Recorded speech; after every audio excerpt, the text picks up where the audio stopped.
혹시 여러분은 어떨 때 답답함을 가장 많이 느끼십니까? 네, 진짜 답답하다. 혹은 내가 이 사람하고는 말이 정말 안 통하다. 그렇게 느끼실 때가 있으십니까? 생각해 보면 우리가 그런 거를 느낄 때에는 그 사람에게 대해서 기대했던 그 어떤 것과 다른 결과들이 나올 때 답답함을 느끼는 것 같습니다.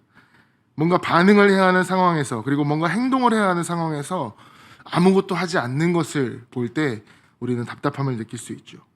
근데 만약 그런 상황들이 조금 더 위급하고 심각한 상황이라면 그 답답함을 넘어선 분노가 될 것입니다. 예를 들어서 사고 현장에 출동한 구급대원들이 도움을 요청하는 사람들을 눈앞에 두고 아무것도 하지 않고 지켜만 보고 있다면 답답함이 아니라 분노가 치밀어 오르겠죠. 이런 여전한 코로나 위기의 상황 가운데서도 아무런 대책을 내놓지 않고 무관심하게 그렇게 지나가는 행정기관들이 있다면 우리는 그것에 대해서 분노할 것입니다.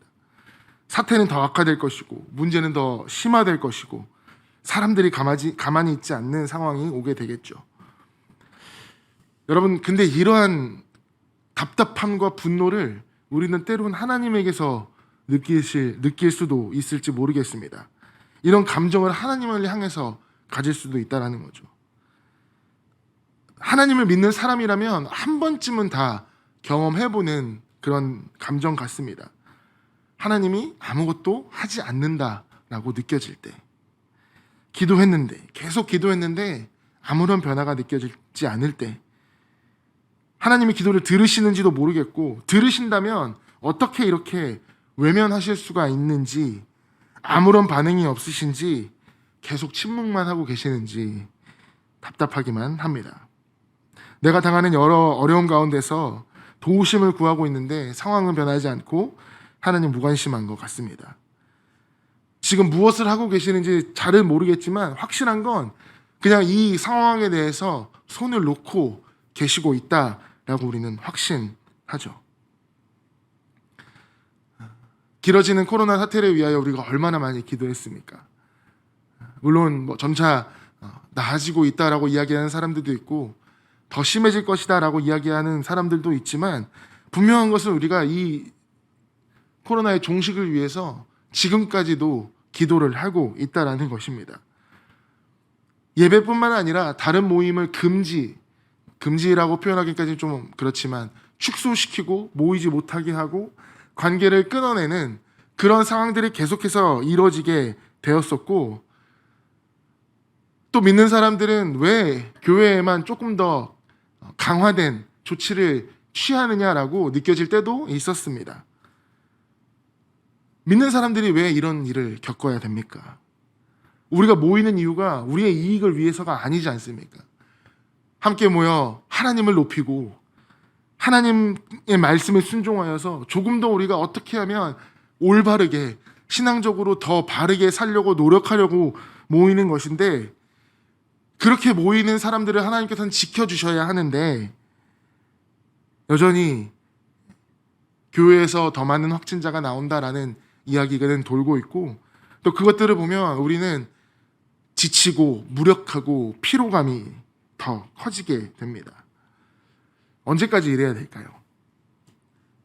의심이 되는 거죠. 의문이 드는 겁니다.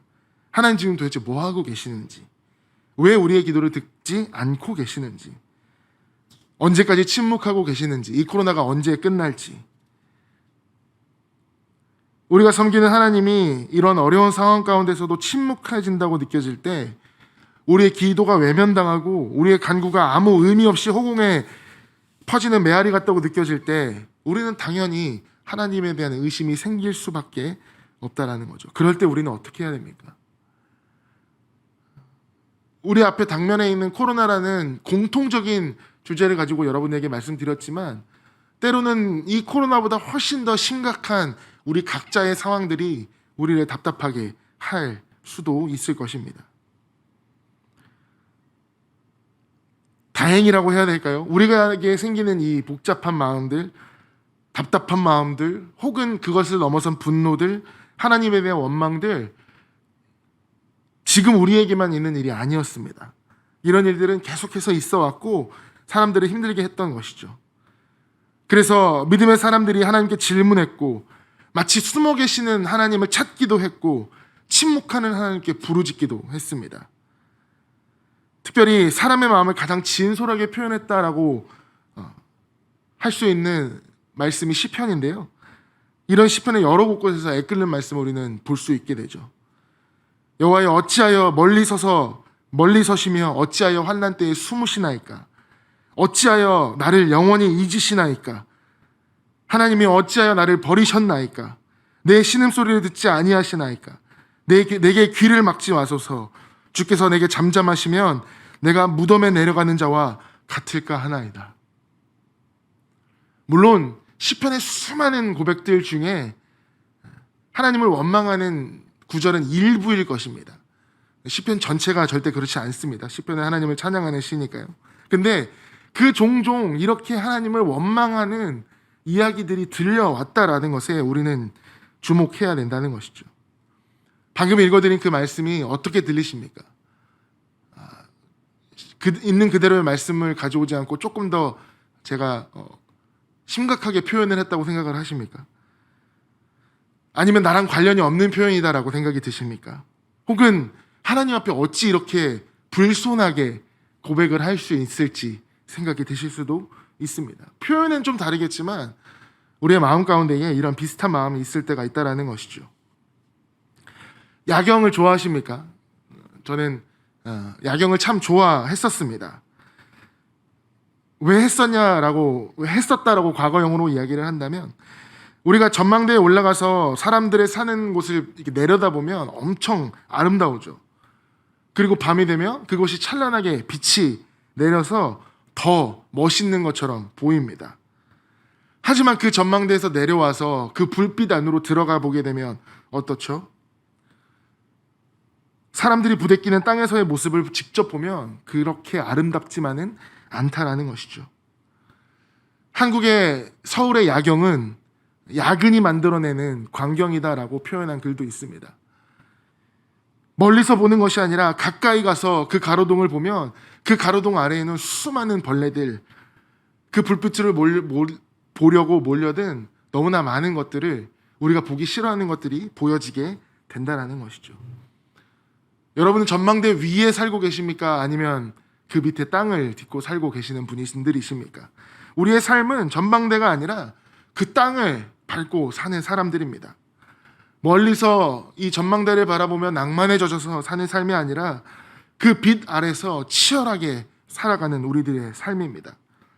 어떻게 해야 되는지 답도 안 나오는 이 상황들, 전혀 예상하지 못했던 어려움들을 만나서 하나하나 해결하려고 노력은 하고 있지만 끝이 보이지 않는 그런 상황들, 욥이 고백했던 것처럼 아무리 애를 써도 하나님을 만날 수 없는 그런 답답한 상황에 빠지기도 합니다.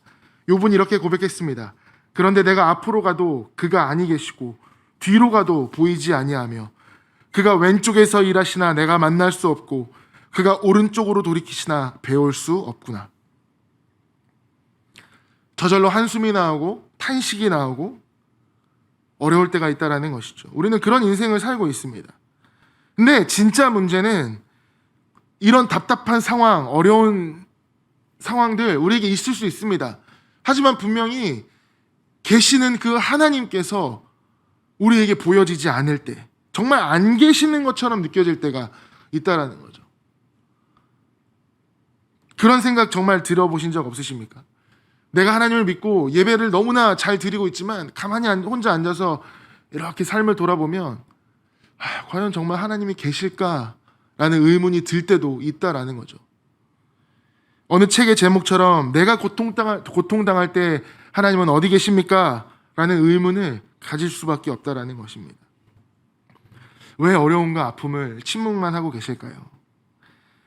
전혀 새롭지 않은 질문입니다. 예수님이 이 땅에 오시기 전부터, 오래전부터 이 질문은 우리들에게 있어 왔습니다. 오늘 이 하박국의 말씀을 살펴볼 때 이 질문을 더욱더 우리는 생각할 수가 있다는 거죠. 선지자는 지금 애타는 마음으로 하나님께 호소하고 질문하고 있습니다. 두 가지 질문을 던지고 있는데요. 오늘 본문의 말씀 1절, 2절 말씀을 보시면 여호와여, 내가 부르짖어도 주께서 듣지 아니하시니 어느 때까지이리까? 내가 강포로 말미암아 외쳐도 주께서 구원하지 아니하시나이다. 첫 번째는 하박국은 기도에 침묵하는 하나님께 질문하고 있습니다. 어느 때까지입니까? 도대체 하나님 언제까지 침묵하실 겁니까? 내가 아무리 소리를 높이고 부르짖어도 주님 듣지 않으십니다. 언제까지 나의 기도를 외면하고 계실 것입니까? 하나님께 도움을 구했지만 어떤 응답도 받지 못한 하박국은 마치 벽에 대고 소리치는 것처럼 하나님은 그의 기도에 침묵하고 계신다라는 것이죠. 만약 여러분이 산책을 하시다가 엄마를 잃고 울고 있는 아이를 보게 된다면 여러분은 어떻게 하시겠습니까? 그 울고 있는 아이가 부모님을 좀 찾아달라고 도움을 요청하면 아마 내가 도움을 줄 수 없는 위급한 상황이라면 모르겠지만 그렇지 않은 상황이라면 우리는 최선을 다해서 그 아이의 부모를 찾으려고 노력을 할 것입니다. 그렇기 때문에 종종 들려오는 이름 없는 영웅들이 사람을 구했다라는 그 이야기를 들려올 때 우리는 여전히 아직은 이 세상을 살아갈 만하구나 라고 느끼는 감정들이 접하기도 한다는 것이죠.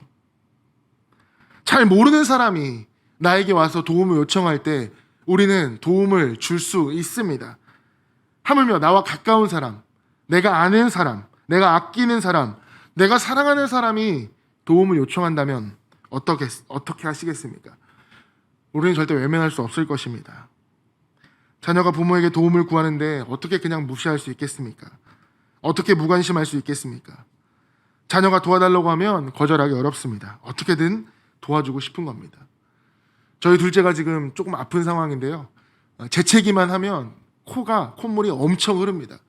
스스로 해결할 수 있는 능력이 아직 안 되니까 당장 달려가서 아이를 닦아주고 씻어줘야 코가 헐지 않습니다.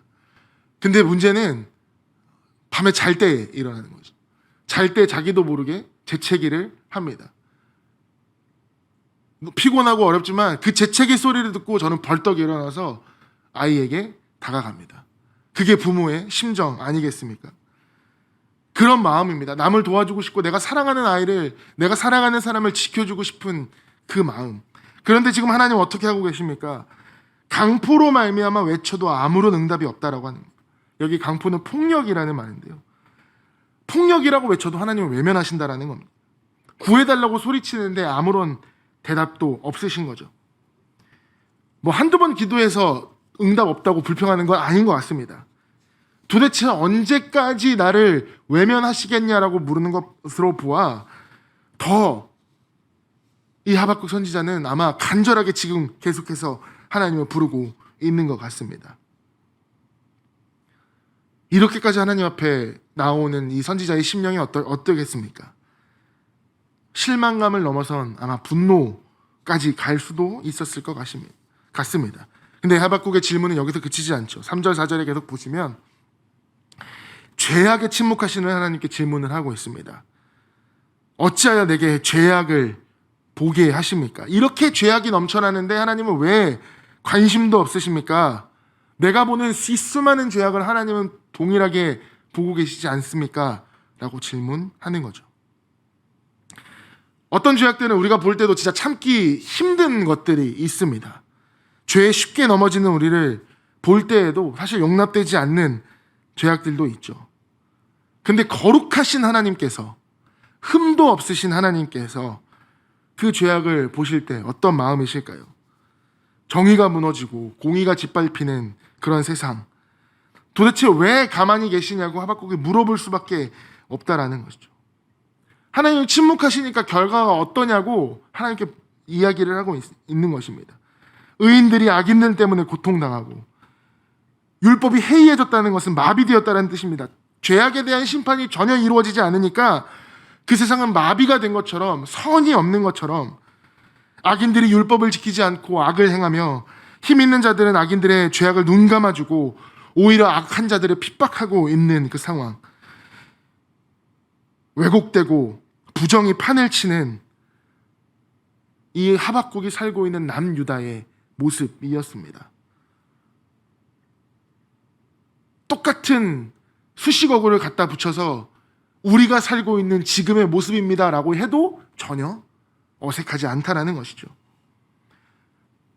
나오는 뉴스에 대해서 사람들은 어떠한 재판의 결과를 두고 분노하는 사람들도 있고, 죄에 비해서 형량이 너무 적다라고 느끼는 사람도 있고, 솜방망이 처벌이라고 이야기할 수 있고, 심판이 바르게 행해지지 않을 때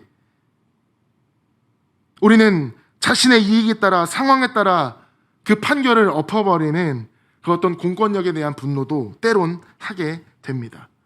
하박국이 경험했던 현실이고 지금도 우리가 살아가고 있는 현실입니다.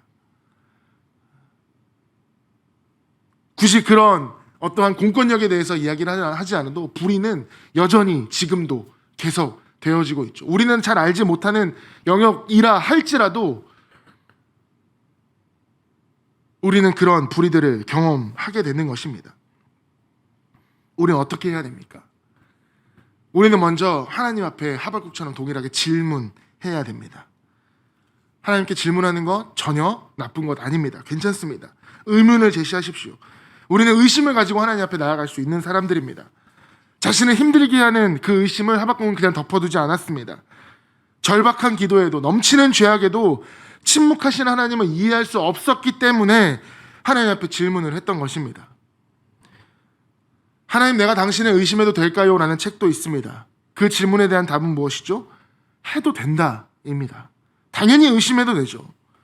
하나님은 우리의 의심 따위 얼마든지 감당하실 수 있는 분입니다. 우리가 무엇인가를 의심을 하면 믿음이 없는 것처럼 여겨지고, 또 그렇게 하면 안 될 것 같은 그런 분위기에 살아가고 있는지도 모릅니다. 그래서 그냥 의심을 덮어두고 혼자 고민하는 경우도 많습니다. 어쩌면 그런 고민을 지금도 계속해서 하고 계시는 분들이 있을지도 모릅니다. 의심하십시오. 괜찮습니다. 하나님에 대한 의심 해도 됩니다. 우리는 믿음이 없는 사람으로 비춰지지 않도록 자신을 꾸미는데 얼마나 능숙한 사람들입니까?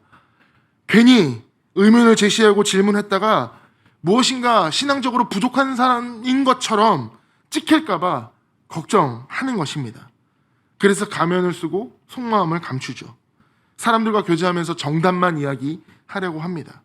하지만 건강한 의심은 우리를 믿음으로 인도합니다. 믿으려면 이해해야 하고, 이해하려면 질문해야 하고, 의문을 가져야 됩니다. 이 믿음으로 나가는데 무엇이 걸림이 되는지, 무엇이 방해가 되는지를 제대로 알아야 우리는 제대로 믿을 수 있는 것입니다. 단지 믿지 않으려고 핑계대는 의심이 아니라, 의심을 위한 의심이 아니라 하나님의 뜻을, 그 선하신 뜻을 이해하기 위해서 의심 필요하다는 거죠. 정직하고 솔직한 질문, 그것이 우리의 믿음을 성장시킬 수 있습니다. 하박국뿐만 아니라 도마도 그랬죠. 도마도 의심했습니다. 내가 그의 손 못자국을 보며, 내가 손가락을 그 못자국에 넣으며 내 손을 그 옆구리에 넣어보지 않고서는 믿지 아니하겠노라. 이렇게 의심하는 도마에 예수님 어떻게 하셨죠? 내 손가락을 이리 내밀어 내 손을 보고 내 손을 내밀어 내 옆구리에 넣어보라. 그리하여 믿음 없는 자가 되지 말고 믿는 자가 되라. 예수님께서 직접 손을 내밀어서 확인하라고 이야기를 하시며 그 도마를 다시 한번 세워 주십니다. 이해되지 않고 의심이 들면 우리는 질문해야 됩니다. 하나님 충분히 다 받아주실 수 있습니다. 진리는 질문을 두려워하지 않습니다. 우리가 지금 겪고 있는 이 특별한 상황, 그동안 우리가 누려왔던 당연했던 것들에 대해서 우리는 물음표를 가질 수 있습니다. 그럴 때 우리는 하나님 앞에 나아가서 우리의 의심을 털어놓을 수 있다는 것이죠. 말할 수 있습니다. 질문할 수 있습니다. 그것이 건강한 믿음의 표현입니다. 뭔가 이해가 안 되고 질문이 있는데 그럼에도 불구하고 계속 감추고 있는 것은 겉으로는 평화롭게 보일지 몰라도 사실은 훨씬 더 위험한 것입니다. 관계에 있어서 언제 터질지 모르는 치명적인 폭탄을 안고 살아가는 그런 느낌인 거죠. 그러니 하나님 앞에 나아가서 씨름해야 됩니다. 풀어내야 됩니다. 건강한 믿음과 영적 성장의 새로운 출발점으로 우리는 그것을 삼아야 됩니다. 굉장히 믿음이 있는 것처럼 언젠간 이 상황이 끝나겠지, 언젠간 예전으로 돌아가겠지, 언젠간 다시 한번 만나 마스크 벗고 예배할 수 있겠지. 그냥 단순히 그런 맹목적인 믿음이 아니라 우리에게 왜 이러한 상황을 주셨으며 우리가 이 상황을 겪으면서 무엇을 깨달아야 되며 그것을 깨달아 이 상황이 끝났을 때에 우리가 어떻게 더 다른 모습으로 하나님 앞에 예배할 수 있을 것인가에 대한 그 고민이 우리 안에는 늘 있어야 된다는 거죠. 아마 그 고민이 우리 안에 정확하게 내려져 있지 않기 때문에 하나님은 여전히 이 상황을 거두어가지 않으실 수도 있다라고 저는 생각을 합니다. 하나님께 하박국이 던진 질문에 대해서 하나님 어떻게 말씀하십니까? 대답하고 계시죠. 5절, 6절 계속해서 하나님 대답하실 때에 보고도 믿을 수 없는 일을 행할 것이다 라고 말씀을 하십니다. 그것이 정신을 빼놓을 만한 일이고 너무 놀라서 정신을 차릴 수 없는 일입니다. 6절 보시면 보라 내가 사납고 성극한 백성 곧 땅이 넓은 곳으로 다니며 자기의 소유가 아닌 거처들을 점령하는 갈대아 사람을 일으켰나니. 갈대아 사람을 일으켰다라고 하나님 말씀하셨습니다. 그리고 이어지는 말씀에서 갈대아 사람들을 비유적으로 모사하며 그 사람들이 어떤 일을 하실까, 어떤 일을 할 것인지 말씀하십니다. 사납고 과격한 갈대아 사람, 다시 말하면 두렵고 무서운 바벨론 나라를 일으켜서 유다를 심판할 것이다. 누가? 내가. 하나님이 바로 그 일을 하겠다라고 이야기를 하십니다. 기도에 침묵하시는 하나님, 죄악에 침묵하시는 하나님, 침묵하시는 그 하나님께서 이 일을 하고 계신다라는 거죠.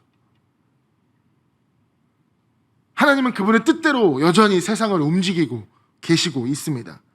아무것도 안 하신다고 생각했지만 그것이 아니었죠. 그 뜻을 준비하고 계셨고 그 뜻을 이루기 위해서 일하고 계셨습니다. 그리고 때가 되었을 때 바벨론을 일으키시고 유다를 심판하실 것입니다. 하박국 선지자는 하나님의 침묵에 대해서 오해했습니다. 침묵을 무관심으로, 무반응으로 이해를 했다라는 것이죠. 그게 아니었습니다. 하나님은 다 계획이 있으시고 여전히 일하고 계신다라고 말씀하고 계십니다. 긴 터널에 들어가는 순간 우리는 무의식적으로 이 터널의 끝은 어디일까를 생각하게 됩니다. 터널의 끝은 보이지 않고 어두움이 계속되면 아, 터널이 참 길구나. 하지만 언젠간 끝이 있겠지라는 생각도 하게 됩니다. 터널이 길어지면 길어질수록 우리는 의심을 하게 되죠. 길은 잘못된 것이 아닐까? 이 터널의 끝은 없는 것이 아닐까? 우리가 이 터널을 지날 때에 하나님을 향해서 기도하며 언제 끝날 것인지를 물어보고 그리고 주 앞에 하루하루를 예배하면서 살아가고 있는데 여전히 끝날 것 같지 않은 이 터널 때문에 하나님은 침묵하고 계신다라고 생각할 수도 있습니다. 하지만 침묵 속에서 조용히 하나님께서는 그분의 일을 하나하나 행하시고 이루어 가고 계신다라는 것이죠. 우리가 보지 못할 뿐입니다. 어려운 상황 가운데서도 하나님은 여전히 일하고 계시고 하나님이 그 뜻을 이루기 위해서 하나하나 준비하고 계신 그 과정, 우리는 연약하여서 우리는 무지하여서 그 일이 다 끝난 후에야 그때를 돌아보며 아, 그때는 하나님이 그렇게 일하고 계셨구나, 아, 그때 하나님이 그렇게 하고 계셨기 때문에 지금 이 결과가 났구나라고 우리는 끝나고 나서야 그 일들을 깨달을 수밖에 없는 존재지만 우리가 조금 더 깨어 기도하며 그 하나님의 뜻을 느낄 때에 침묵은 과정일 뿐이다. 그리고 침묵은 영원하지 않다. 때가 되면 하나님의 섭리 가운데에 모든 것이 밝히 드러나게 될 것이다. 그분의 선하신 뜻이 온전하게 이루어지게 될 것이다. 믿으시는 우리가 되었으면 좋겠습니다. 하나님은 우리에게 가장 좋은 것만 주시겠다고 약속하지 않으셨습니까? 하나님의 결과는 가장 최선임을 우리는 알고 있습니다. 그래서 우리가 원하는 것보다 훨씬 더 유익한 것을 우리에게 주시는 분이 바로 우리 하나님이십니다. 우리의 유익보다 하나님의 뜻을 이루기 위해 때로는 침묵을 선택하실 수도 있다라는 것이죠. 하나님은 단지 믿는 자들의 주권자인 이실 뿐만 아니라 온 나라, 온 민족, 온 백성, 모든 우주를 통치하시는 유일하신 분이십니다. 그렇기 때문에 하나님은 우리만, 믿는 사람들만 생각하시고 일하시는 분이 아닙니다. 우리만 사랑하고 우리만을 위해서 일하시는 분이 아니라는 거죠. 온 세계 가운데에 온 나라와 온 백성, 믿지 않는 사람들까지도 너무나 사랑하시는 그 하나님께서 모두를 위하여 가장 최선을 우리에게 주실 것입니다. 그래서 때로 우리의 기도, 우리의 간구에 바로 응답하지 않으시고 침묵으로 일관하더라도 낙심하지 않아야 됩니다. 아무것도 하지 않는 것처럼 보여 교회가 핍박당하고 세상 가운데 손가락질 당하는 그때에라도 우리는 절망하지 않아야 합니다. 여전히 우리는 하나님의 그 시간표 안에 있고 그 계획 안에 살아가고 있는 사람들이십니다. 하나님의 침묵에 대해서 불평했고 의문을 가졌던 이 하박국 선지자, 그리고 하나님 앞에 나와서 그 응답을 받은 하박국 선지자가 달라집니다. 오늘 본문 우리가 함께 읽지는 않았지만 3절에 보시면 하박국 3절에 비록 무화과나무가 무성하지 못하며 포도나무에 열매가 없어 감람나무에 소출이 없으며 밭에 먹을 것이 없으며 우리의 양이 없으며 외양간에 소가 없을지라도 나는 여호와로 말미암아 즐거워하며 나의 구원의 하나님으로 말미암아 기뻐하리로다. 어떤 상황, 어떤 위기를 만나게 되더라도 여호와로 말미암아 즐거워하겠노라 다짐하고 있습니다. 우리에게 위기가 계속된다 하더라도, 우리의 어려움이 나아지지 않는다 하더라도 우리는 구원의 하나님으로 인하여서 즐거워할 수 있다라는 것이죠. 침묵하시고 멀리 계시는 것 같고 내 간구와 상황에 대해서 관심도 없는 것처럼 보이고 아무것도 안 하시는 것처럼 느껴질 수 있지만 그때라도 우리는 모든 문제를 가지고 하나님 앞에 나아갈 수 있는 사람들입니다. 하박국이 그랬던 것처럼 우리의 마음의 어려움과 불평, 의심, 그것들을 하나님을 향한 찬양과 감사로 바꿀 수 있습니다. 그 비결에 대해서 하나님이 하박국에게 하박국 2장에 이렇게 말씀하십니다. 의인은 그의 믿음으로 말미암아 살리라. 우리는 믿음으로 사는 사람들입니다. 우리를 살게 하는 것은 하나님을 향한 믿음입니다. 아무리 어렵다 할지라도, 아무리 눈에 보이는 현실이 막막하다 하더라도, 아무리 하나님의 침묵을 이해할 수 없다 하더라도 믿음은 그 모든 것을 뚫으며 하나님을 바라보게 하는 것이죠. 우리는 살아가면서 여러 가지 물음표를 만날 수 있습니다. 하지만 우리가 믿음으로 하나님을 바라보면 그 모든 물음표는 느낌표로 변합니다. 하나님이 어떤 분이신지, 그리고 그분을 믿음으로 하박국이 그랬던 것처럼 불평과 의심들을 찬양과 감사로 우리의 물음표를 느낌표로 바꾸시는 그 하나님께서 오늘 우리의 마음도 분명히 바꾸어 주실 것입니다. 여러분 삶 가운데 정말 하나님이 잔인할 정도로 침묵하고 계실 때 있으셨습니까? 혹은 하나님을 향한 부르짖음과 간절한 기도에도 불구하고 끝까지 침묵하셨을 때 우리는 그 사건을 너무나 잘 알고 있습니다. 그 사건은 바로 십자가 사건입니다. 하나님은 하나뿐인 아들이 십자가에 달렸을 때 그 어느 때보다도 철저하게 침묵하셨습니다. 십자가 위에서 아들이 나의 하나님 어찌하여 나를 버리셨나이까 부르짖게 했던 것이 바로 하나님의 침묵입니다. 만약 우리가 그 당시에 십자가에 있었다면 어떤 생각을 했을까요? 그 모습을 옆에서 지켜봤다면 하나님이 아무것도 안 하시는 것처럼 우리는 생각을 했을 것입니다. 예수님을 진정한 구원자라고 믿었던 그 순간에, 예수님이 십자가에 달려 돌아가는 그 순간에 아무것도 안 하시는 하나님을 보고 정말 예수님이 메시아인가를 우리는 또 한 번 의심했을 것입니다. 하지만 하나님은 그때에 침묵하셨지만 그 어느 때보다 중요한 일을 하고 계셨습니다. 아들을 통해서 그 모든 예언을 성취하고 계셨고 아들이 생명으로 드리는 완벽한 그 희생의 제사를 받으셨습니다.